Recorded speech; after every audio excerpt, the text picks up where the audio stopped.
Viewers আসসালামু আলাইকুম। আশা করছি সবাই ভালো আছেন। আমি চলে এসেছি একটা নতুন ভিডিও নিয়ে। আশা করছি আপনাদের ভালো লাগবে। তো এই পর্যায়ে আপনাদেরকে আমি দেখাবো চিকেন ভেজিটেবল রোল জন্য আমাকে প্রথমে একটা প্যানে সাদা তেল নিয়ে তার সাথে আমি আগে থেকে কেটে রাখা পেঁয়াজ কুচি এবং সুন্দর করে বেটে পেস্ট করে রাখা আদা ও রসুন দিয়ে নাড়াচাড়া করে নেব। এবার এর সাথে আমি অ্যাড করে দিব লবণ, শুকনো ঝালের গুঁড়া, জিরা মরিচ, একটু হলুদ দিয়ে সুন্দরভাবে এটাকে নাড়াচাড়া করে নিব। এবং আপনারা এখানে আপনাদের পছন্দ অনুযায়ী এবং পরিমাণ মতো স্বাদ বুঝে মশলাগুলো দিবেন। তারপর যাই দিয়ে দেব ছোট করে কেটে রাখা চিকেনের টুকরাগুলো এবং এর সাথে আমি কিছুটা সয়া সস অ্যাড করে নিব। তারপরে এটাকে সুন্দরভাবে নাড়াচাড়া করব যেন তলায় লেগে যায়, সেদিকে আমাদেরকে অবশ্যই লক্ষ্য রাখতে হবে।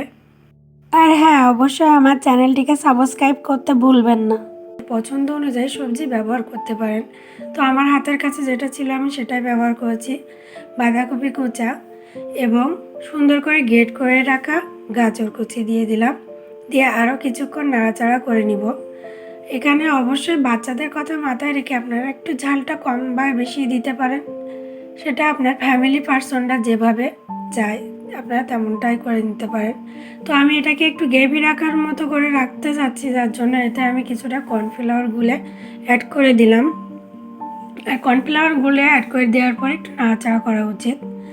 তারপরে আমি একটা পাত্রে 2 কাপ পরিমাণ মতো ময়দা, আপনারা কতটা তৈরি করবেন সে অনুযায়ী ময়দা পরিমাণটা নেবেন।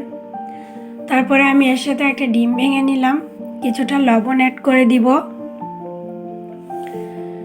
তারপরে আমি এটাতে কিছুটা পানি দিয়ে সুন্দরভাবে একটা ব্যাটার তৈরি করে নিব। ব্যাটারের থিকনেসটা আসলে অনেকটা আমরা যে চুলায় ছিটা রুটির মতো তৈরি করি ওরকম থিকনেসটা রাখবো। আর সেটা আসলে আপনাদের কতটা থেকে রাখলে আপনাদের জন্য বেটার হবে তেমনটাই করে নেবেন। তো আমার কাছে এটাই পারফেক্ট মনে হয়, তো সেটাই নিলাম। তো এই একইভাবে প্যান চুলায় বসিয়ে দিয়ে হালকা তেল ব্রাশ করে নিয়ে আমি অল্প অল্প করে ব্যাটার এখানে দিয়ে সুন্দরভাবে ঘুরিয়ে ঘুরিয়ে রুটির মতো করে ছড়িয়ে নেব। তারপরে সুন্দরভাবে এটাকে এপিট ওপিট ভেজে উঠিয়ে নেব। এভাবে আমি সবগুলোই করে নিব। তারপরে এর সাথে আমি আমার আগে থেকে তৈরি করে রাখা যে সবজি পেস্ট ছিল সেটা এখানে দেব এবং চারি সাইড দিয়ে কিছুটা আটা গুলে একটা মিশ্রণ তৈরি করে এটাকে আটকে দেওয়ার জন্য এভাবে লাগিয়ে দিব। তারপরে সুন্দরভাবে এটাকে রোলের মতো শেপ করে তৈরি করে নিব। আমি সবগুলো এভাবে একই পর্যায়ে তৈরি করে নিব। তারপরে আমি একটা কড়াইতে কিছুটা তেল গরম করে আস্তে আস্তে সব রোলগুলো ভেজে নিব।